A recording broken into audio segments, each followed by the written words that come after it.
Hello, I'm Joseph Campanella. All the people you've just heard from have had their lives permanently altered by visions of what lies beyond this reality. Many have been positively changed by a near-death experience. The near-death experience, or NDE as it's come to be known, is common knowledge in the 90s. And no, this program isn't simply another treatise on the near-death experience. No, we're going to take you far beyond that. An estimated 8 million Americans have had near-death experiences, and many of them tell of having had personal encounters with divine beings as a result of their brush with death. And these encounters, these conversations with God, have had amazing transformational effects on the lives of these people. But first, let's lay the groundwork. All those who have had a brush with death tell a very similar story. People from all over the world who come close to death as a result of a cardiac arrest or other illness will report to us a common pattern of experience. This is Dr. Raymond Moody, noted psychiatrist, lecturer, and researcher. He is perhaps best known as the author of the groundbreaking examination of the near-death experience, the best-selling book, Life After Life. It has sold upwards of 15 million copies and has been printed in 14 different languages. They tell us, first of all, that they seem, from their point of view, to leave their physical bodies, to float up above the scene of the resuscitation, and to watch the events going on down below. They tell us that they go through a narrow passageway or a tunnel into an incredibly brilliant and warm and loving light. And they say that as they go into this light, they are met by the spirits of relatives or friends of theirs who have already died. They tell us that they may meet a being they describe as a being of light, a wise and loving presence who conducts them through a panoramic memory review in which they seem to see every single detail of their life displayed around them in full colors and 3 dimensions, and that as this progresses, they learn that the most important thing they could have done with this life they had just led is to learn how to love their fellow human beings.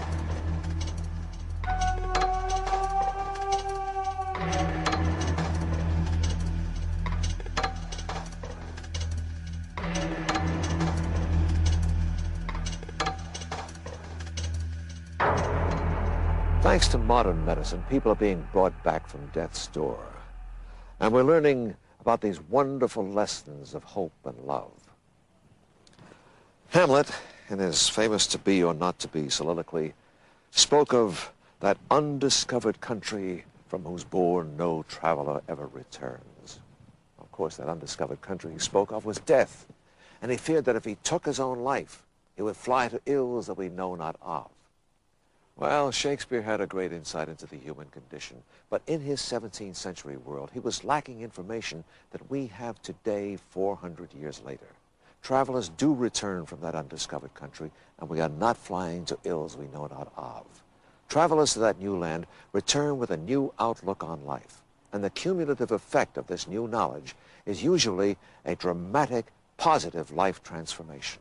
I think that what we can get out of near-death experiences without having to think of it in terms of a proof of a life after death is that it has enormous spiritual value.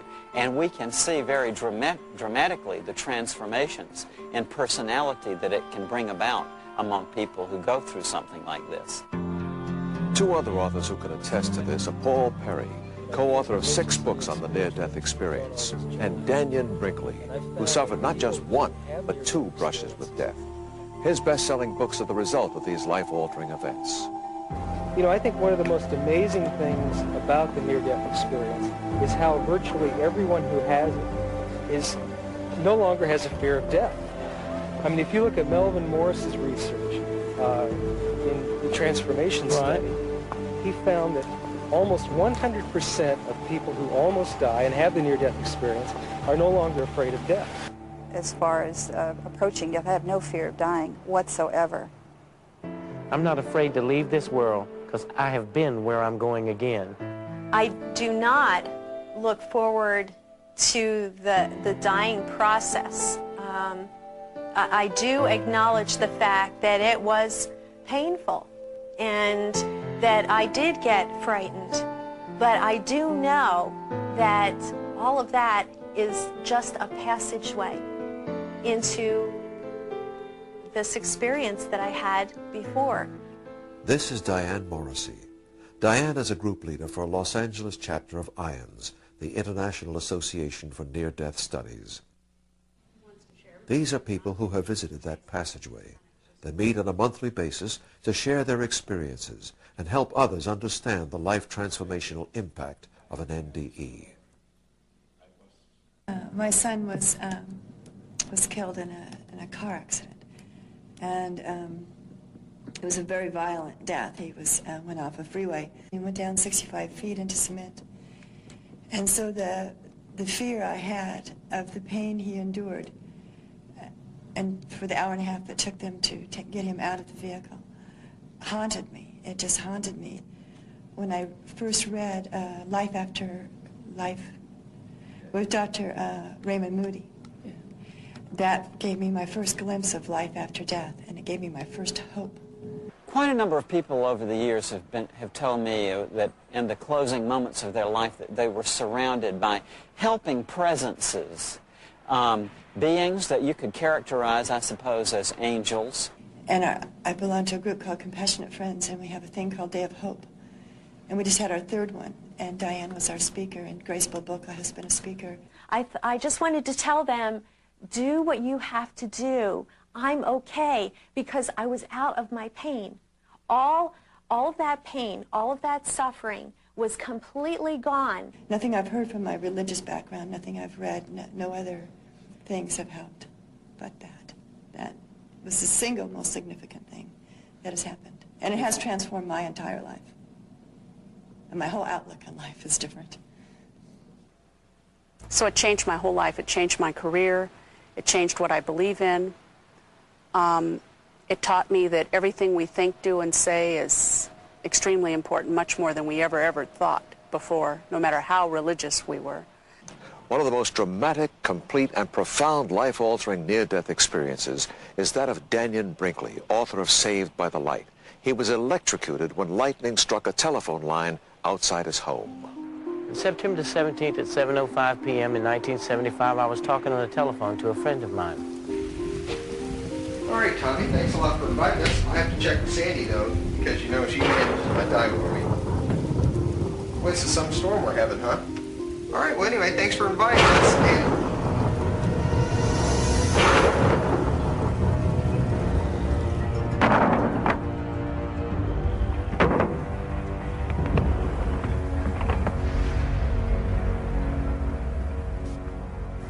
I was on fire like I had been consuming battery acid. I was burning. I didn't know what had happened to me. Then all of a sudden, it was as though I was floating.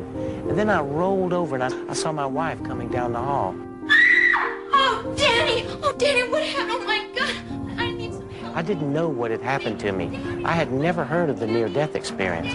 And I didn't know if I was at ground zero or what had happened. The guy who I was talking to on the other end of the phone came over immediately. He was a corpsman in the Navy, and he knew I was dead. Call an ambulance. Okay, well, but don't leave him. Don't leave him. Okay, I'll go. I'm watching him watch me. I'm watching him be emotional, wondering, you know, here is his friend and what's happening, and I can hear his thoughts. And I remember looking over his shoulder and looking down at myself and thinking that I thought I was a better looking guy than that.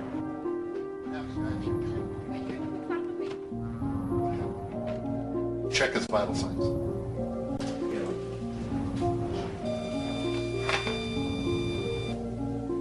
He's gone.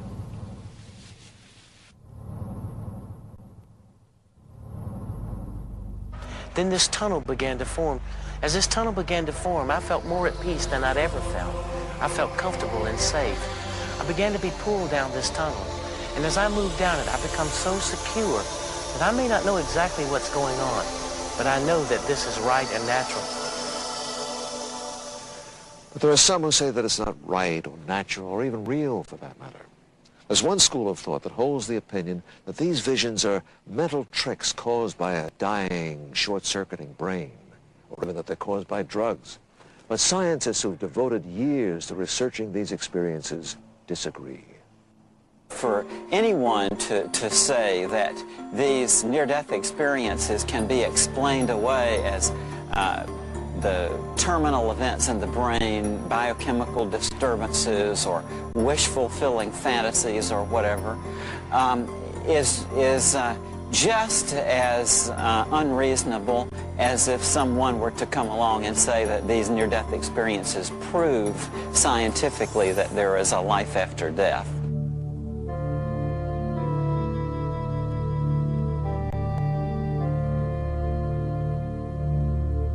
People, I think, are familiar with the fact that we actually have two brains. We have a right brain that controls basically the left side of our body, a left brain that controls the right side of our body. Dr. Melvin Morse is a practicing physician and associate professor of pediatrics at the University of Washington. He has written the best-selling books Closer to the Light, which spent 3 months on the New York Times bestseller list, Transformed by the Light, and Parting Visions, all based on his interviews with child patients who have died and come back. Deep within our brain, on the right side, right above the ear, and deep, deep, deep within the brain, is an area which allows us to communicate with, for lack of a better word, with God. And that is the part of the brain which allows us to have an inner voice, that allows us to have a sense of conscience. It's the quiet part, the nonverbal, intuitive side that every human being has. These studies have not been taught in medical schools. They're out there for anyone to look at, and I challenge people to look at this data and assess it for themselves. And I believe that if people will look at this data, this can show positive effects of mind at a distance. And to me, this represents a friendly, benevolent side to the universe. Dr. Larry Darcy, an internist who has studied the effect prayer has in the healing process. He is the author of Meaning and Medicine and Healing Words, The Power of Prayer in Medicine.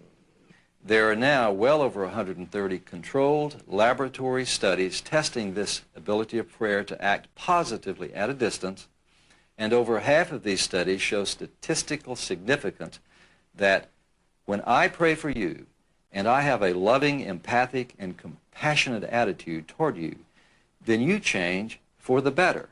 So we see that this right temporal lobe has many functions in our body. Some viewers may not be aware that telepathy, for example, is a well-established fact, has been documented in the laboratory again and again, and is mediated by our right temporal lobe. In one of the best human studies, we saw a cardiologist at the University of California Medical School at San Francisco perform this study in the coronary care unit at San Francisco General Hospital. Dr. Randolph Bird looked at 393 patients who either had an acute heart attack or severe chest pain. All of these people got admitted to the coronary care unit and were given state-of-the-art, high-tech coronary care. Half of these people, however, had their first names farmed out to various prayer groups in the San Francisco Bay Area, and half did not. This was what we call a double-blind study. Neither the patients nor the healthcare team, the doctors, nurses, and so on, knew who was and wasn't being prayed for. When the data were analyzed and the numbers were all assessed, it looked as if this prayed-for group had been given some sort of miracle medication. Well, now this gives us more of a physiological explanation for telepathy, because this same area of the brain, which allows us to mediate these subtle electromagnetic forces, can then reach out at a long distance to someone else's electromagnetic field. There were fewer deaths in the prayed-for group. The prayed-for group required fewer potent drugs, such as antibiotics and diuretics. we can stop thinking of these things as weird or bizarre or paranormal. We understand that we're biologically equipped to have things like miracles happen to us. I can assure you, if what was being evaluated here had not been prayer, but some sort of new medication to be used for acute heart attacks, this would have been heralded as a modern medical breakthrough, and people would probably have been lined up down the street to get their hands on this stuff. So for the first time, we have a scientific understanding of the nature of God. And it is a miracle. And the fact that neuroscientists are starting to understand it does not devalue it in any way. It makes it more accessible. It says to people who are struggling with their own spiritual feelings and intuitions, yes, you are right. You are not just a biological machine. You're a biological machine with something extra. Something, for lack of a better word, that has a soul. Modern science is implying that we have shared characteristics with the divine. You know, that's pretty good for me. That's pretty good for most of us. And for those who have come back to tell about it, the journey the soul takes at that moment of death is full of wonder, comfort, and more than anything else, love. It was very dark at first, but it was beautiful.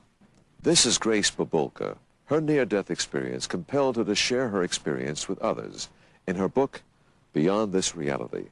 She also speaks regularly at churches and for support groups. To me, it was beautiful. It had all kinds of color and sound, and a feeling that I wasn't alone.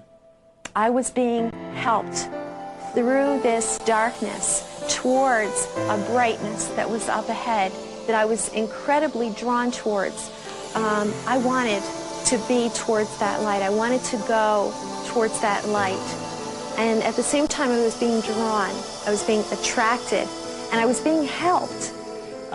People don't describe beings with wings, but illuminated beings who seem to be there in the role of a helper, someone there to guide them through this experience. And so in that sense, I would say definitely that what has been called in the religious tradition for a long time guardian angels do seem to be a reality to people who are at the moment of death.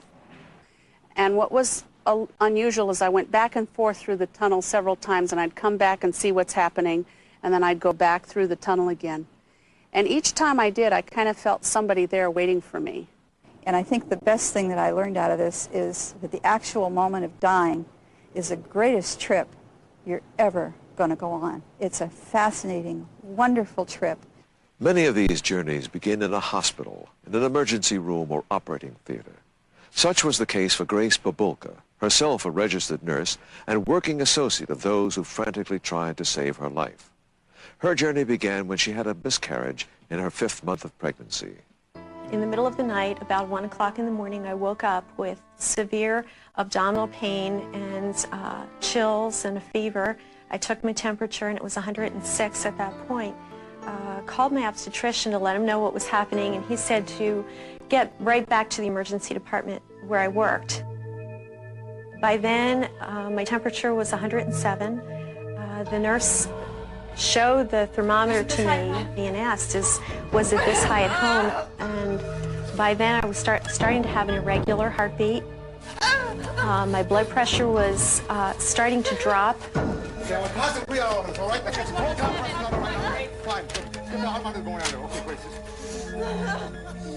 I could feel a great deal of pain, and the fever was just going higher by the minutes. I didn't really think that I would die or even come close to it, but I could hear the monitor that I was attached to, and I could feel the irregularity of my heartbeat. And the nurse on my left-hand side tried to get my blood pressure, and she said, "I can't get it." He tried to get it, and as he was pumping up my blood pressure, there was a very petite nursing assistant who kept trying to wipe me down, get my fever down. I know what to do, sweetheart. Hang in there. The resident on the right kept trying to get my blood pressure. And then he said, "Shit!" He said this bad word, and at that moment, I was different. Instead of laying down, looking up at them hovering over me, I was watching them from a position up high. I could hear everything that they were saying, and I could hear it crystal clear. I could understand not only what everybody was saying and what they were doing, but I could also feel what they were feeling. And this had me most concerned because my buddies were frantic. I was trying to get them to calm down. As odd as that sounds, I didn't want them to be upset. All of that pain, all of that suffering was completely gone. And there I was watching them, and the one little nursing assistant kept trying to weight me down, and the one young physician gave her a shove. And I remember feeling very upset about that, but I knew then that something had happened. And with that moment of realizing that I couldn't talk to them, I couldn't communicate with them, and I couldn't calm them down, I was out of that room. And I was in some type of an enclosure. I could hear a sound like wind or like music or muffled voices. And I had a sense of moving quicker into more of a fullness, more of a sense of celebration. And I wanted even more so to get to this light that was up ahead. It was pure.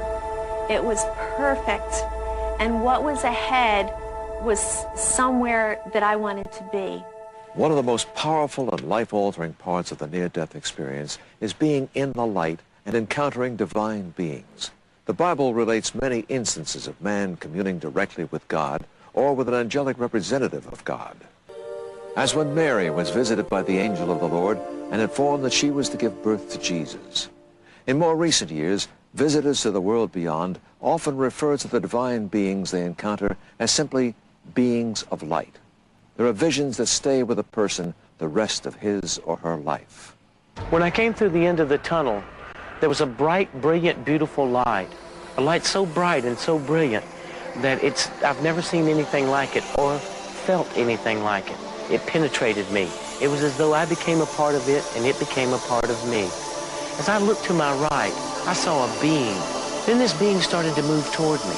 And how this communication was, it was as though I became the being and the being became me. We blended into each other.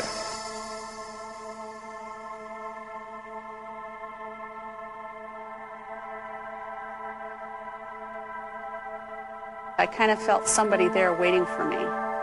And when I finally saw who this was, I can't say at this time that I ever knew who she was prior to this, but she loved me like nobody ever has. She just radiated love. And when she spoke to me, I could hear her thoughts in my mind instantly as she spoke them. And when she asked a question, she didn't ask one question. Inside each question were thousands of other questions, all separate, all different. And inside all those thousands of questions were other questions, all separate, all different. And I answered them all at the same time, and I couldn't even figure out how I could do that. Who is the being of light? As Melvin Morse put it earlier, we each have a different conversation with God. Some refer to being in the presence of Jesus. Some prefer to call him Allah. Some are greeted by a guardian angel. But many are convinced that they were in the presence of God. Without a doubt, what was on the other side of that barrier that I could not get past was God. In my mind, no, I don't even want to say in my mind, in my soul or whatever part of that is deep inside, that's who was there. That is the God that I always hoped to believe in, but now I know is there. I lost all sense of any body that I had, and I was pure consciousness in the light, and I absolutely knew the light was God. It was overwhelming.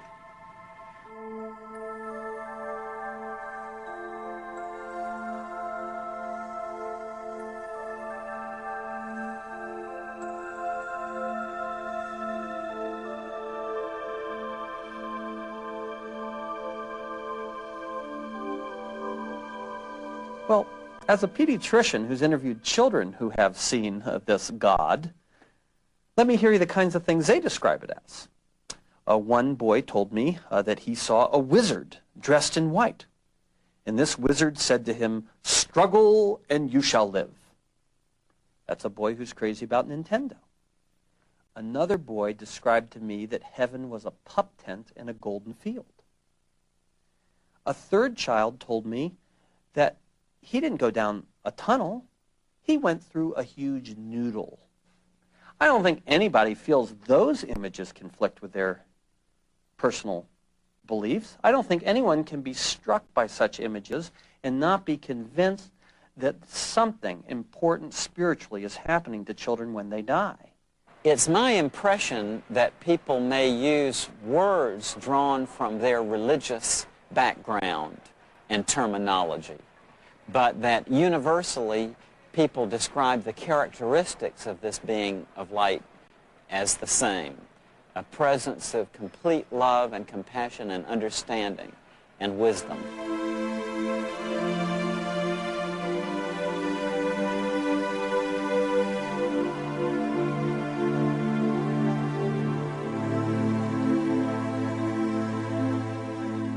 Another life transformational impression made on visitors to the other side is that it was a familiar place. They were being welcomed home, and the welcoming included becoming part of the light.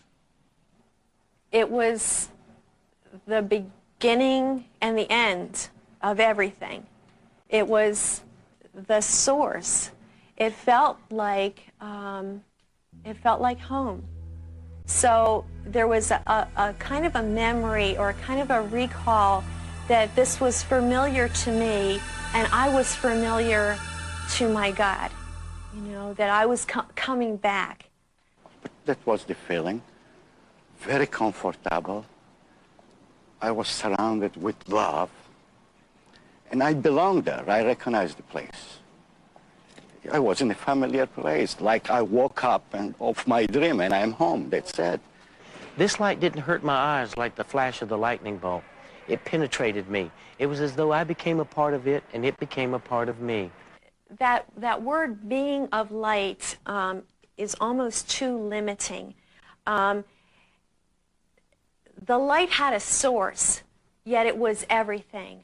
It was like being part of this composite whole that was up ahead. This light was so full of every imaginable desire or feeling that you could ever have, and that was what I was attracted to. That's where I wanted to go.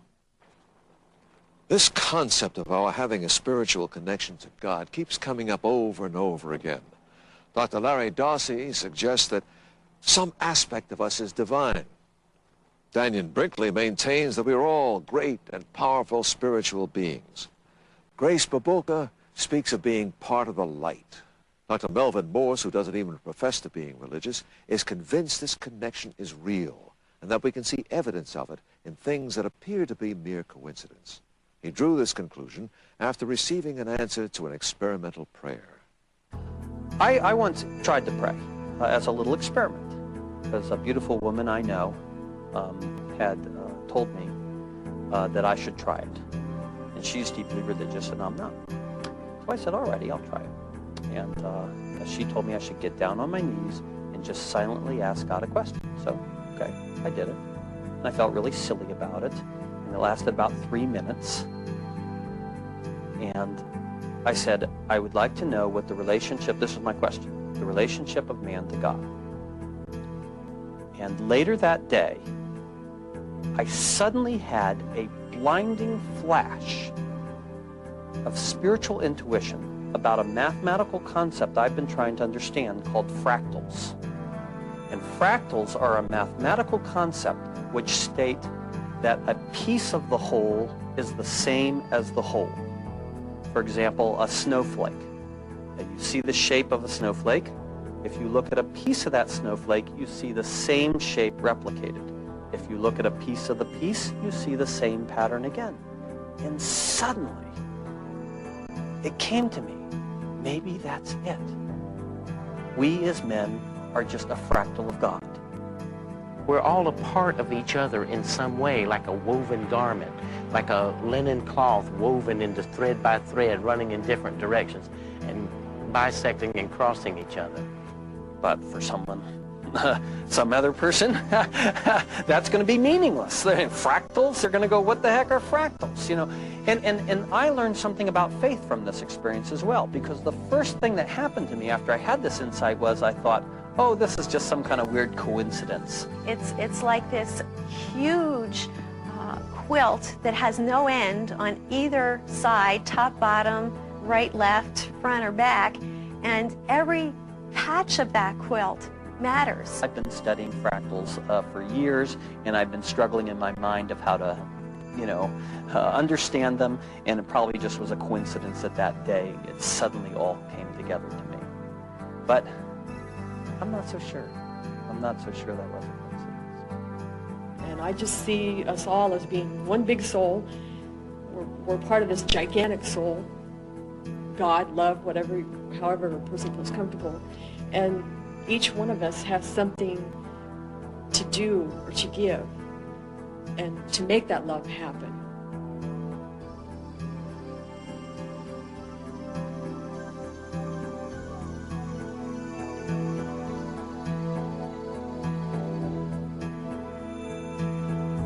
You know, if you read Parting Visions, that's the one thing I've learned from listening to the near-death experiences of children, is I have the absolute conviction now that the patterns of life are often revealed in so-called coincidence.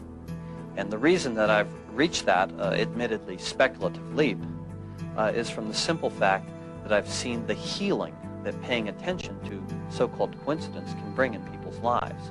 And that is a healing that I have not seen in any other arena. All those privileged to have stood in the presence of the being of light speak of being bathed in the most complete, most profound, most compassionate, and unconditional love they have ever known. The overwhelming message brought back by those who have had this experience is love one another. And that's the way I feel. I feel totally different. I keep thinking, have I done enough? Was I kind enough to that person? Who is God? God is love. It meant nothing. It was two separate things to me because of the way it was presented. But now I know it's the same thing. The love that's there on the other side has no limits. It has ultimate depth. It has complete forgiveness. It has complete understanding. And that love, you just can't even describe it. I call it unconditional love. And that bright, shining love, that love that loves without qualifications, the way you'd accept your newborn baby, the way you'd accept your husband on the altar, complete, no strings attached love is close to the idea of what's on the other side. Almost uniformly, these people talk about a deep sense of passion, of caring, of empathy, of love, of oneness and unity that is experienced in the near-death phenomenon. And so I think these people are tapping into something that we demonstrate in the laboratory in the prayer experiments, the unifying power of love. In my experience, that pure love, that superhuman love that has no boundaries and is all-powerful is what is connecting all of this. I think we are arriving at a concept that love is some sort of glue that connects creatures, that connects living things at a distance. It is a power, it is a force, if you will, that can bring about distant happenings for the better. I don't think it's any exaggeration to say that we have empirical evidence for the life-changing, world-changing power of love.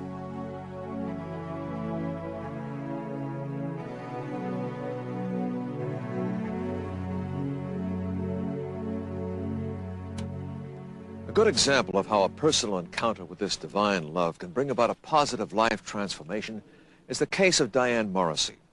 Diane is a classically trained musician. Prior to her near-death experience, she played clarinet with a symphony orchestra. Classical music was her life.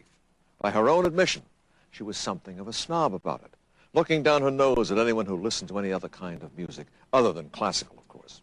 As a result of her brush with death, she's had a complete attitude reversal. She changed her career, gave up playing classical music. She's now a more caring and compassionate person. In fact, she devotes much of her time to helping others. In her role as support group leader for IONS, she helps people put their near-death experience into perspective as they embark on the rest of their lives. Here's how Diane had her conversation with God. I was getting ready to have a great big party in my home. I invited a lot of people, and I wanted everything to look really nice, so I cleaned my fish tank. And in the process of assembling it, evidently I did it incorrectly. When I passed the den door, I noticed there was a big puddle underneath the fish tank. What Diane didn't realize was that the water carried a deadly charge of electricity. When I went to pick it up, the tubing flipped water across my cheek.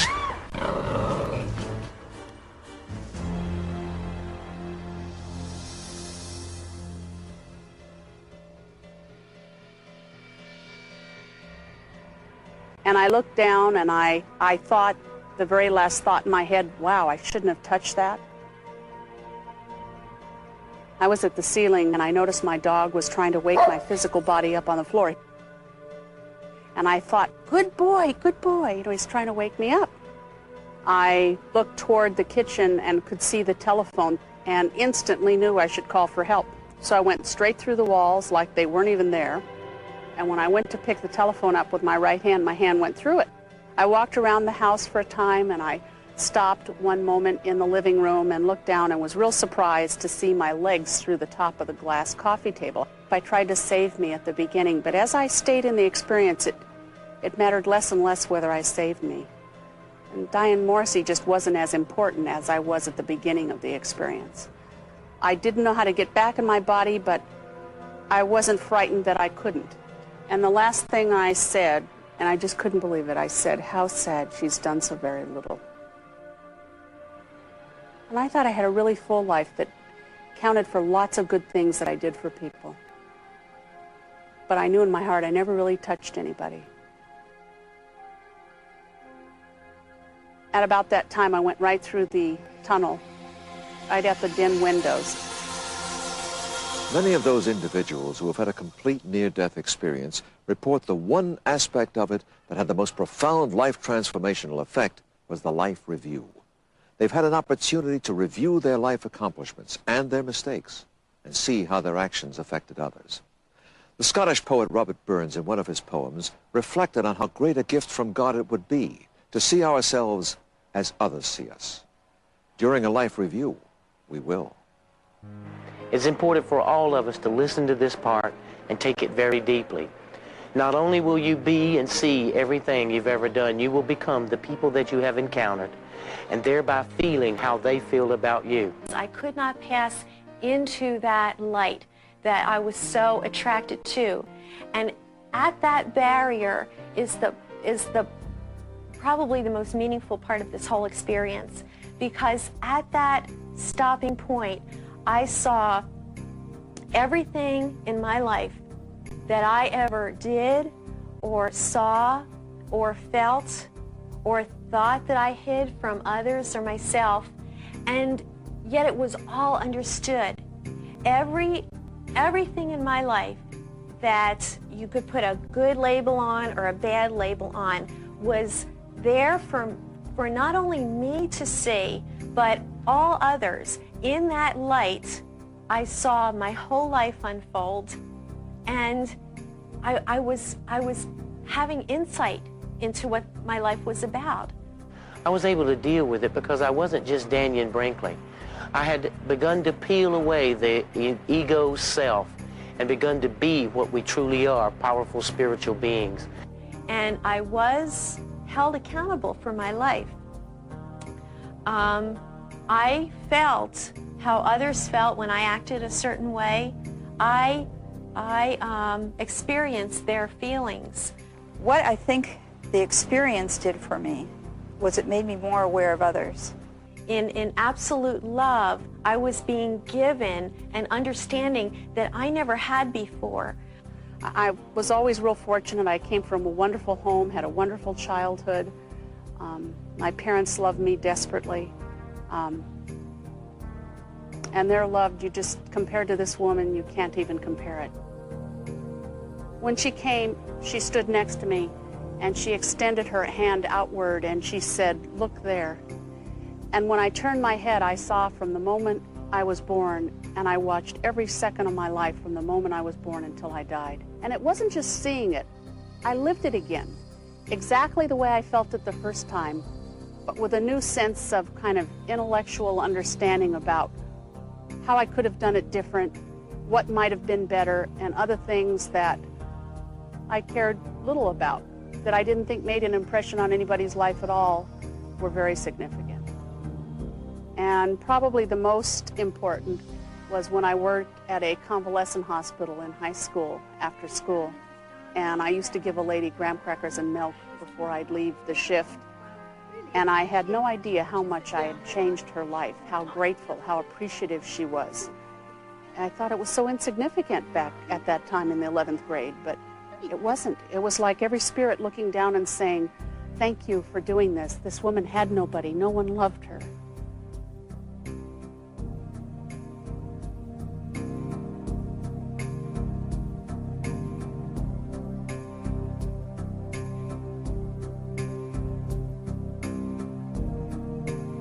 As a nurse, I was always very proud of how technically proficient I was. If you were having a heart attack and you came into my emergency department, you would have your vitals done immediately. Nurse, I'm so scared. I was missing the value of my role. Coming back with that lesson didn't necessarily slow me down, but when I put in my next IV, I held that person's hand. And I would find a way that someone could stay with them while I gave report, or that I would just take more care in what I did. I not only felt every emotion I'd ever felt, I saw everything I had ever done. But more than that, and probably more important than anything else, I became every person I'd ever encountered in my life. I don't understand why you're so upset Financial about this matters little... take two people. Do you think this is a money tree? It's a lemon tree. I kept waiting to be judged. It's just And like then I last realized it was me Here's the judging check. me. Take it or leave You know, it, okay? people say, "Oh, well, that's not so bad." 200. I want. Well, the only way I can relate it is, if you ever had a bad hair day times 10 million, that's how you're going to look at yourself. That's how you're going to focus on yourself, and that no one can judge you more harshly than you can. No one. Dannion Brinkley's near-death experience is one of the most complete ever reported. His resuscitation efforts stopped. His body was put aside, waiting to be transported to the morgue. He was dead a total of 28 minutes. After his life review, he was given a tour of that other world that most haven't seen. We began to move. We began to move upward as though we were soaring. We kept moving higher and higher and higher, and I could see what appeared to me as lights emanating outward from the buildings. They were like great tabernacles, like great cathedrals, great buildings. When I think about it, I can only relate it like great cathedrals, like the cathedrals of Notre Dame and the great Gothic cathedrals of Europe. I'm not saying that they were churches, but I have seen such great, beautiful cathedrals built in honor of God that I think my mind would relate it that way. They were buildings that looked like they were glass brick. And as we moved into the building, I could feel a certain resistance. I didn't go through a doorway, I just passed into it. But as I also was passing into this building, I became aware that I had the ability to consume, understand, and know all information and all knowledge at the same time, from the very first molecule of a flower to the entire beauty of the plant. I was given insight into how to give love and share love again. It was pretty amazing to me, all this stuff. And as I've thought through it over the last 19 years, it's still quite amazing that nonetheless this happened. Then, this being said, I had to return. What had been happening to me in the meantime, they had rushed me to the hospital. They had been working on me in the hospital.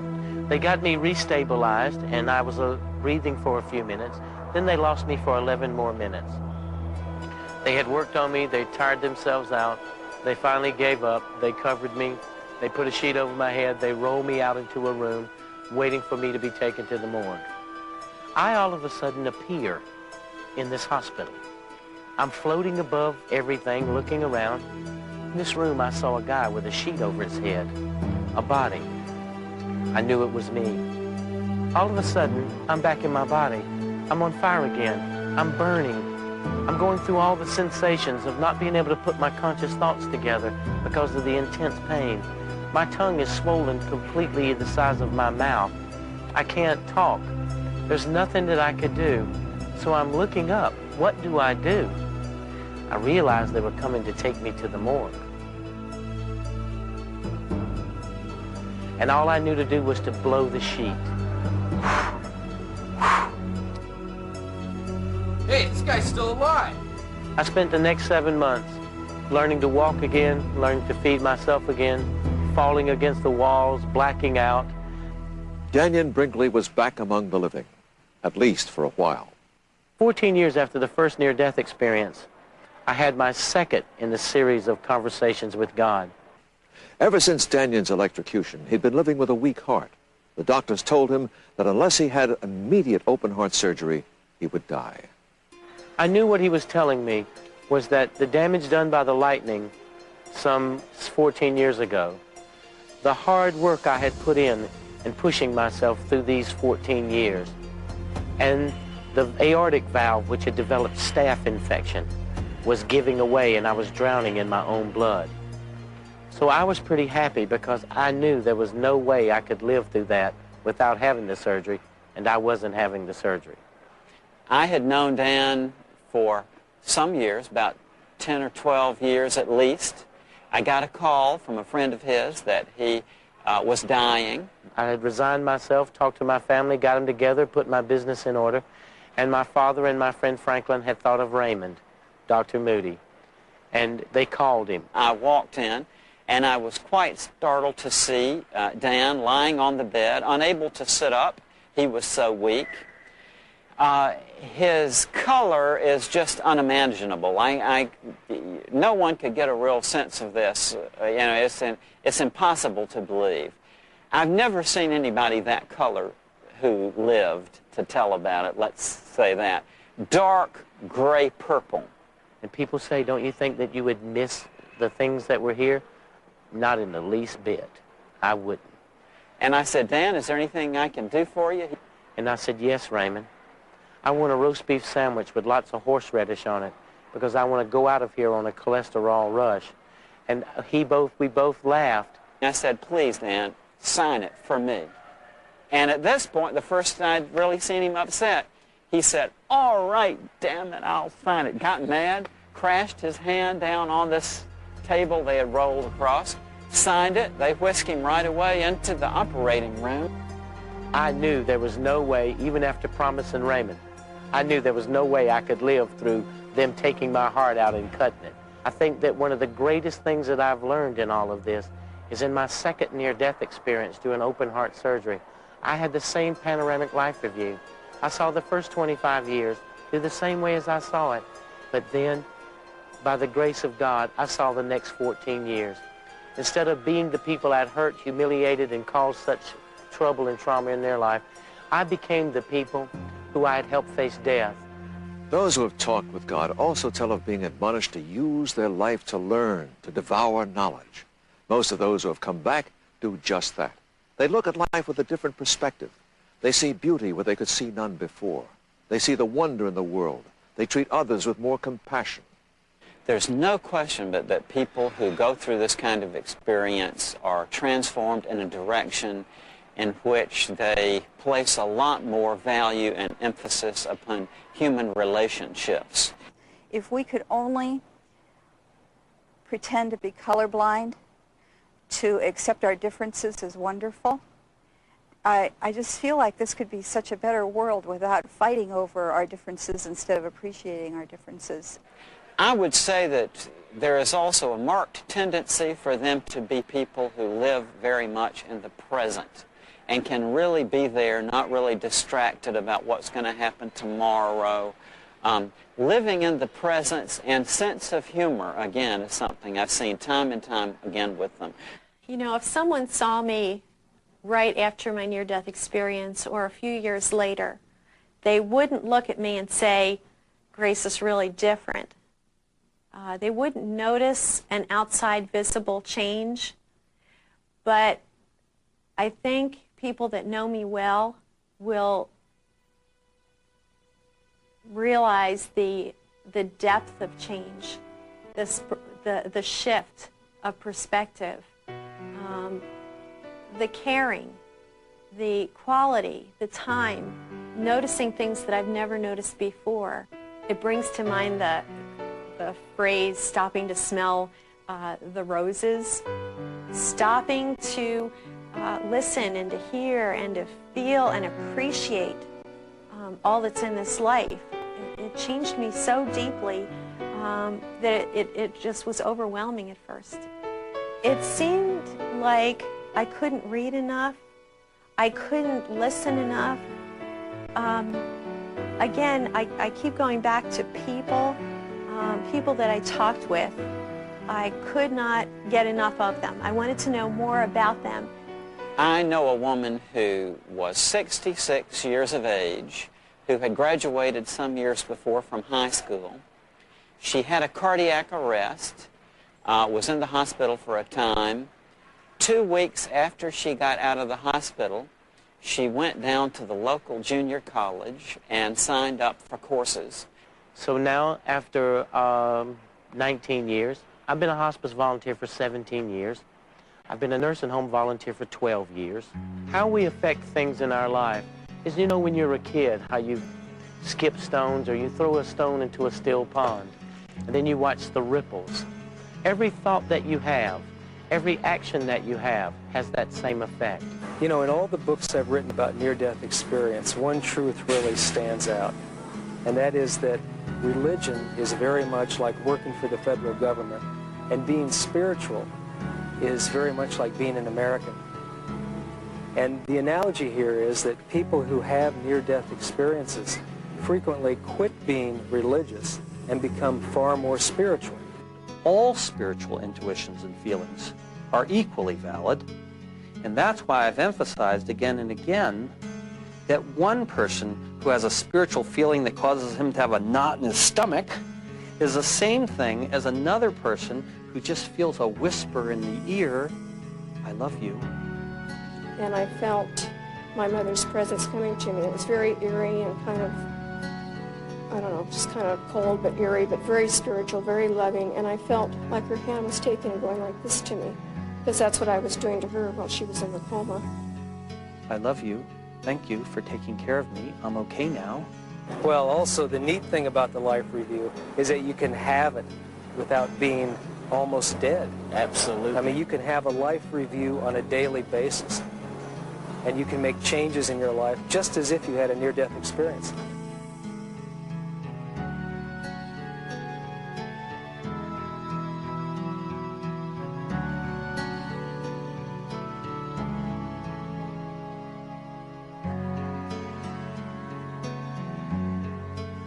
Apart from having a positive life transformation, individuals who have had near-death experiences find that they are different in other ways as well.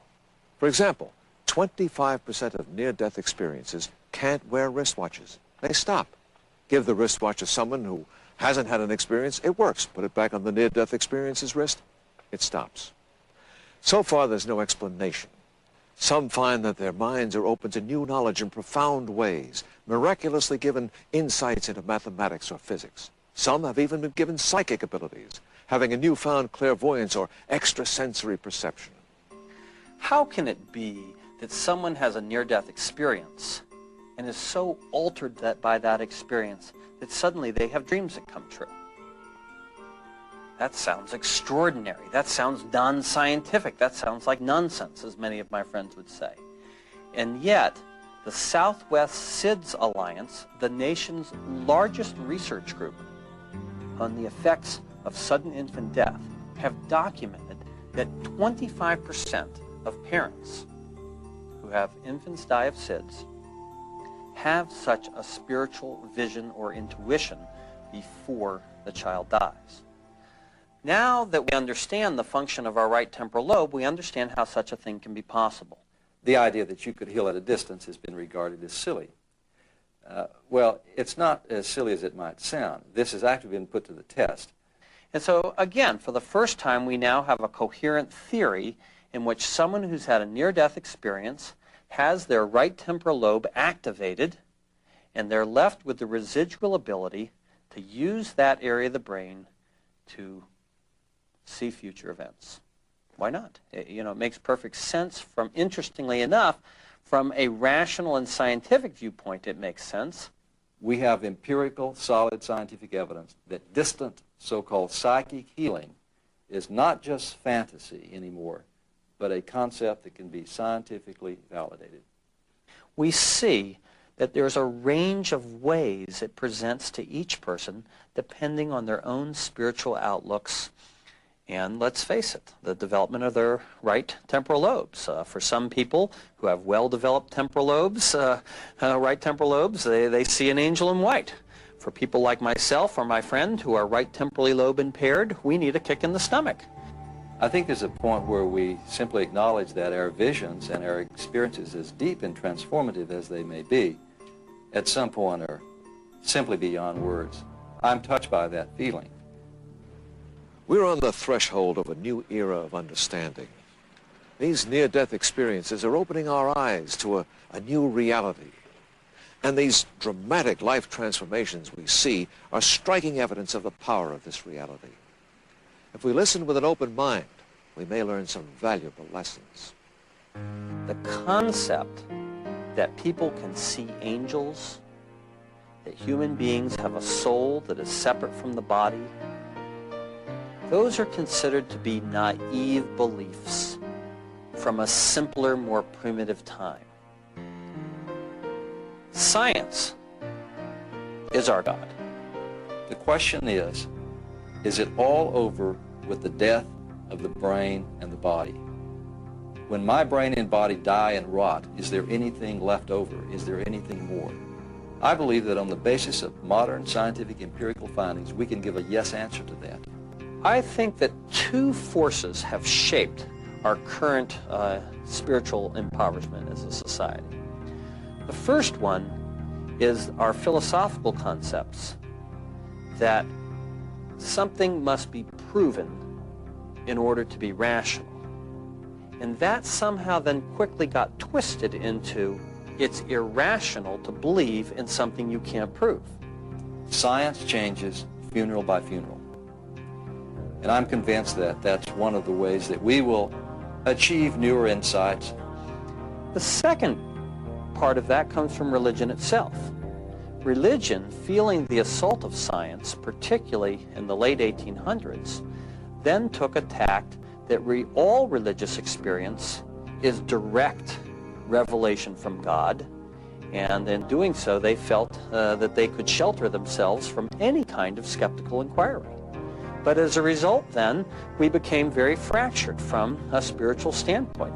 And so I think that modern medicine will be drugged, kicking and screaming, into acknowledging that there are new concepts of consciousness in which we say that the mind goes beyond the individual brain and the body. If it is true, and I think that the scientific evidence points towards this being true, if it's true that we can access some sort of God that exists independent of our biological bodies, then clearly we're able to access a timeless place, because time is only a function of man as a biological being. I've never met someone who had a powerful near-death experience who came back not believing in a God or accepting that there is a God. You can't be in the light and be the same person ever again. You just can't. If I had my choice, I would have stayed. We have to start to now understand that all of these are part of one shared spiritual fabric. And it's interesting to me that science is leading the way. It's science that's allowing for people to have so many near-death experiences, which have led to these wonderful spiritual insights, in my case, learned from children. And I think it's this new scientific understanding of the brain, which is letting us know, hey, wait a minute, we are spiritual beings.